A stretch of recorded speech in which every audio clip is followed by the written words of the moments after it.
What do you think, India को super power बनने से भी क्या रोक रहा है? E=E का कॉन्सेप्ट जब तक भारत को समझ में नहीं आएगा तब तक भारत सुपर पावर नहीं बनेगा। मतलब इकोनॉमी = एम्पायर। एक्सप्लेन। 1787 में अमेरिका पैदा हुआ। It was a slum area, 13 slum areas. 1945 में अमेरिका बिकम्स वर्ल्ड पावर। आज जैसे हम अमेरिका की बात करते हैं वैसे हमारे दिमाग में आता है एप्पल। आज हम जैसे, अब ये बात चाइना को समझ में आई कि बॉस अगर वर्ल्ड पावर बनना है तो पहले इकोनॉमिक पावर बनना है। तो अगर एप्पल दुनिया में जाना जाता है तो वन प्लस भी दुनिया में जाना जाता है। ये बात जापान को समझ में आई, अगर एप्पल और वन प्लस जाना जाता है तो सोनी भी दुनिया में जानी जाती है।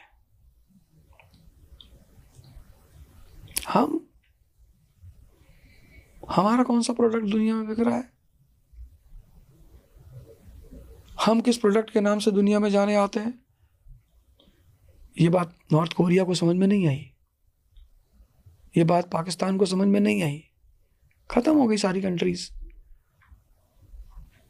आज व्हाट डू यू थिंक हमारी क्या पोजीशन होगी ग्लोबली? ग्लोबल पावर में हम आज अमेरिका चाइना के आमने सामने किधर खड़े होंगे? नहीं, ये तो हमसे बहुत आगे हैं। मतलब चाइना, इंडिया, पाकिस्तान, ये 3 कंट्रीज एक साथ पैदा हुए। इंडिया सुपर पावर थी जब हमारे पास तक्षशिला और नालंदा जैसे यूनिवर्सिटीज थी। मतलब ह्यूमनसांग भारत पढ़ने आ रहा है, फायहान भारत पढ़ने आ रहा है, अलबरूनी भारत आ रहा है, अब्दुल रज़ाक भारत आ रहा है। आज हमारे बच्चे चाइना पढ़ने जा रहे हैं। हम कैसे पावर हो सकते हैं? ज्ञान का देश भारत, और भारत का बच्चा, भारत का पेरेंट्स प्राउड फील कर रहा है, भैया हमारा बेटा शेंजन में पढ़ रहा है भैया।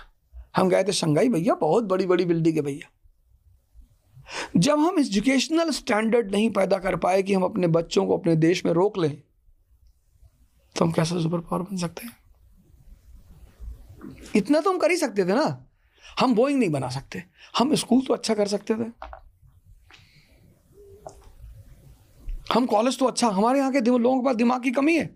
दुनिया के सबसे स्मार्टेस्ट लोग भारत में पाए जाते हैं। हम स्कूल कॉलेज अच्छा बना सकते थे। हमारा बच्चा का, हमारे पेरेंट्स कहाँ प्राइड फील करते हैं कि भैया मेरा बेटा मॉस्को से MBBS कर रहा है। जिसके पास बहुत पैसा है वो, उनके बच्चे US में पढ़ रहे हैं। जिसके पास थोड़ा सा कम है उनके यूरोप में पढ़ रहे हैं। जिनका और कम है वो रशिया में पढ़ रहे हैं। जिनका और कम है वो चाइना में पढ़ रहे हैं। पर इंडिया की पढ़ाई को कोई प्रेफरेंस नहीं दे रहा है। और बिना एजुकेशन के कोई कंट्री कभी पावरफुल बन ही नहीं सकती।